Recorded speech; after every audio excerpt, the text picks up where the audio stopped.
I just got stopped by Leonard Hamilton, Coach Hamilton out in the hallway.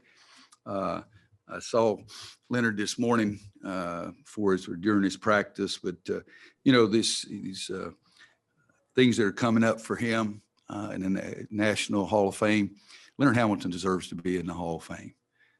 He's a good friend. He's been a friend for a long time.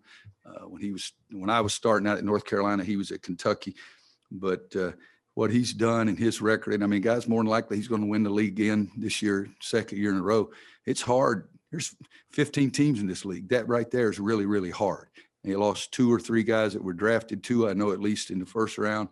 But he came back again. He's playing 10 or 11 guys all the time. He is a Hall of Fame coach, and I feel very honored and blessed to call him a friend. But we got lucky today. They didn't do what he normally does in the second half, but that's a Hall of Fame coach out there, and I hope that works out for him in the voting because he really deserves it. People always say, well, look at his record early. He didn't have basketball schools or anything like that, but he made every one of them better. So other than that, and I do love Leonard, but I love my team more. No question about that. I told Bubba and Steve, we were walking over here, it reminded me of the Florida State game. When I was coaching at Kansas, I was watching it on TV when Carolina made the big comeback in the second half. But first half, we were about as ugly as we could be, 25% from the floor, 14% from three-point line, turned it over a million times. And I told the team if we'd go out in the second half and get a score, we had the ball to start the half, let's score and get one stop, and then score again and get one more stop, we'd be right back in the game. And I really felt that way. I thought that the little push we made at the end of the first half was big to get it to 10, and I was ticked off that we gave up that basket at the end of the half to make it 12. But I thought those guys that were in the game at that point gave us a lift. And so we did. We got 2 scores and got 2 stops, and then they had a couple more turnovers, and so we got more than the 2 stops, and we kept scoring. Walker Kessler was the one big guy that I thought was positive in the first half. So we started him in the second half, and I thought he was sensational. I think I was really, really discouraged at half because we only had 2 assists. We ended up having 9 in the second half. So it was 9 out of 16 baskets. That's the way we're supposed to play. But the first half, their pressure was so big on us that we stood. RJ and Caleb, our 2-point guards, had 0 assists. They kept dribbling the ball sideways, east and west. But I think Walker was huge for us, to say the least.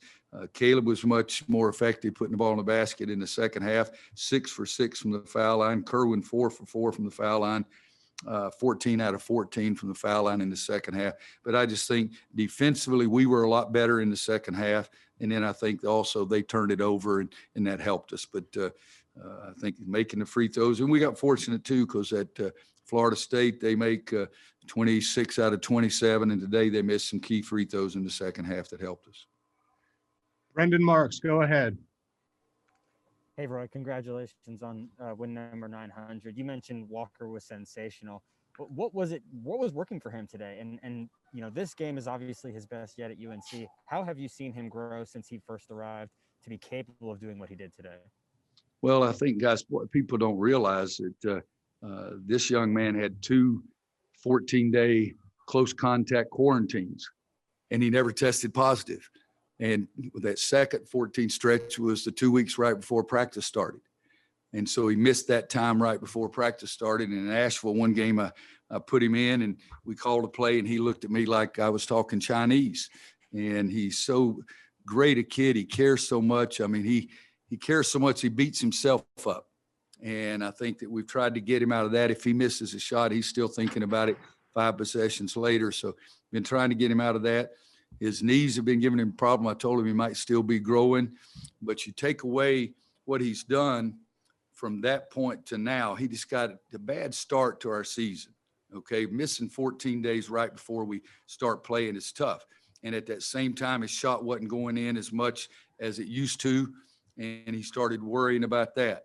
But I love kids that worry. They show you that they care, and this is a kid that cares.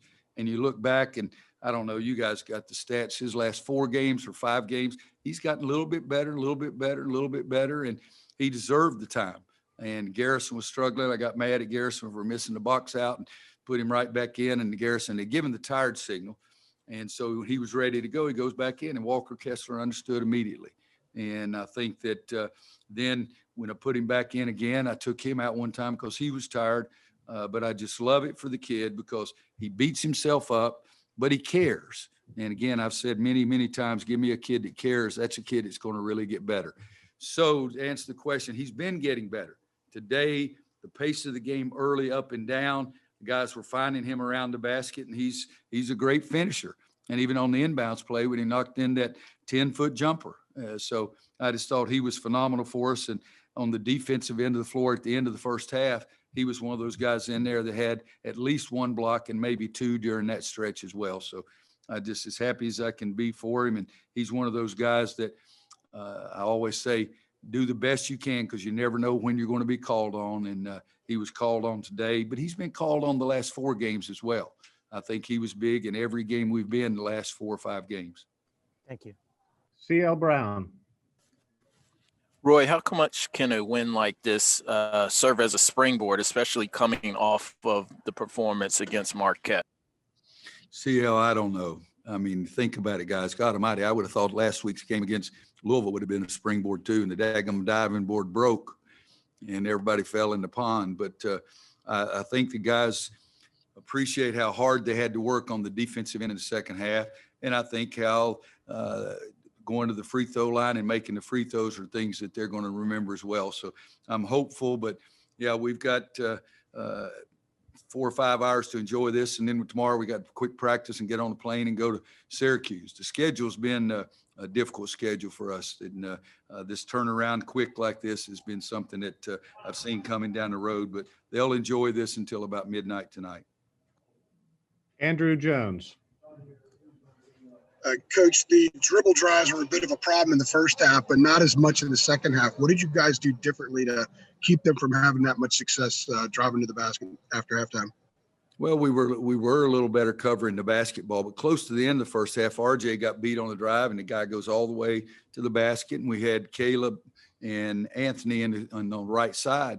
And at timeout, I said, guys, you got to get involved. You got to come in and help. So the very next play after the timeout, the guy did the same thing. And Anthony came in and helped, and then Walker Kessler came over and blocked the shot. So we had people trying to guard, not just one guy trying to guard the ball and the other 4 guys watching.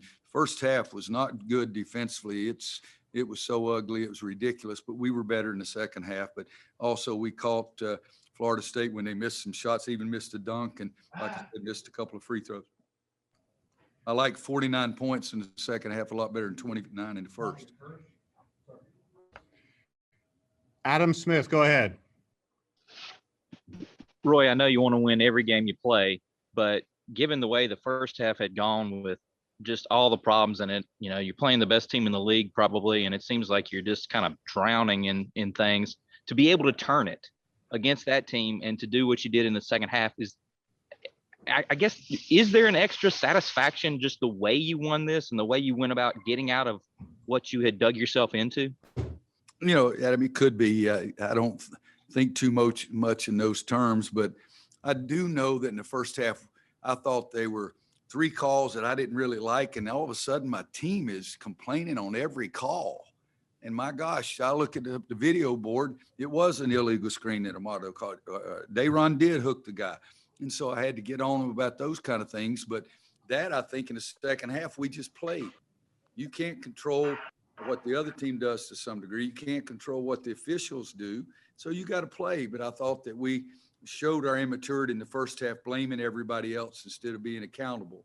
And, you know, I was sure that some of them were wrong. Maybe the tape's going to show me, but that I told the officials, hey, you guys, even though I disagreed with 3 of them, I thought they were all 3 wrong. I made 33 mistakes. My team made 33 mistakes. So they weren't nearly as bad as I was in the first half. But I do think we showed some immaturity in the first half and showed some maturity in the second half. Luke DeCock, go ahead. Roy, we ask you all the time when your team misses a bunch of free throws, what you're going to do to fix it. Did you do anything this time to get the free throws dialed in? And can you get some confidence from making those in that key situation? You know, Luke, I do think you get confidence making free throws when the crunch time is on, when there's a little bit of heat. We put everybody in heat and every day at practice. and we do it every day from the free throw line. And we did it a little bit more, I guess, yesterday's practice. 2 weeks ago, maybe before, I forget, 2 weeks ago, we shot 300 free throws. And I told you guys that two guys shot 79% and everybody else was way above 80. Guys, we shot 300 again this week. 83 was the lowest percentage. We had 7 guys to shoot over 90. And so we are good free throw shooters. We just got to be able to do it. And when the bright lights are on, the cameras are on and that kind of thing. But I do think that this should give them some confidence, but we put them under a little stress from a free throw line every single day. If they miss, they get an opportunity to run more or those nice things like that. Okay, we got time for a couple more. Hunter Nelson, go ahead.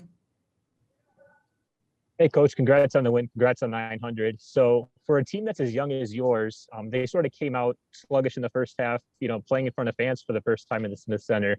What were some of the adjustments you think they made in the second half, and how do you think the fans impacted the game? I don't think we came out sluggish because the crowd was there. I think we came out sluggish because Florida State hit us right in the mouth, and we backed up. We didn't handle the fire. We didn't face up to the fire. We got more timid and started, as I said, trying to blame other reasons instead of taking responsibility. I tell you, it was 3,200 or 3,400, whatever it was. It was the best 3,200 crowd I've ever seen in my life, or 3,400. I can't explain to them enough how much a better atmosphere it was. I can't explain to them enough about how helpful it was. And I've never lost a game because of the crowd. But today they helped us win this game because they didn't give up.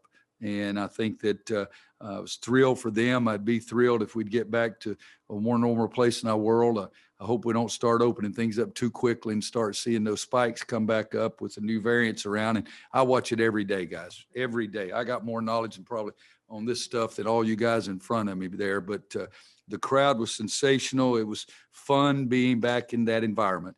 I didn't even care one time. I was yelling out what play I wanted them to run, and they couldn't hear because the crowd was so loud, and that was a neat deal. But I love our fans and have for 18 years, but this one will go back in my mind to be a game that I'll remember for a long, long time. Jacob Turner, go ahead. Hey, Roy, I know you're not big about, talking about personal accomplishments and whatnot, but I got to ask, what does it kind of mean to you to pick up your 900th career win today, and just what was that experience like for you? Guys, I've said it before. I'll look back on it one of these days and say, hey, that was pretty neat.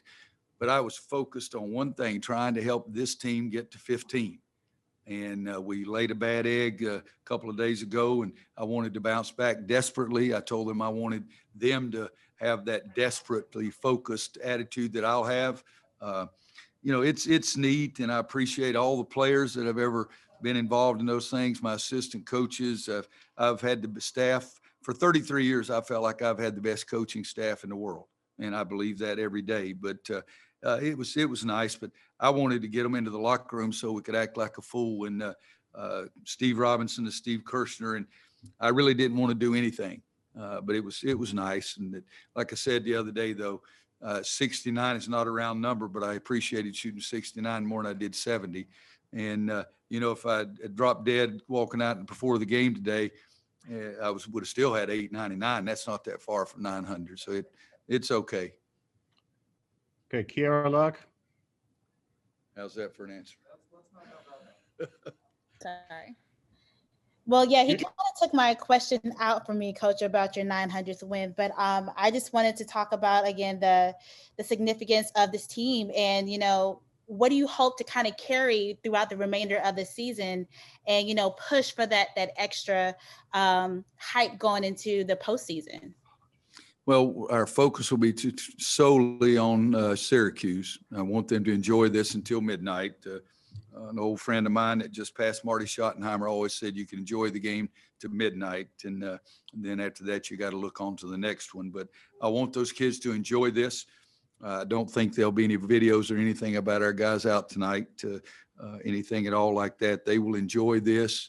Now we got to move on. But I'm going to enjoy it to midnight myself. My two oldest grandsons are here, so I'll get a chance to see them for a few minutes before they head back. And I want them to enjoy this game, but to understand Syracuse has got to be our focus.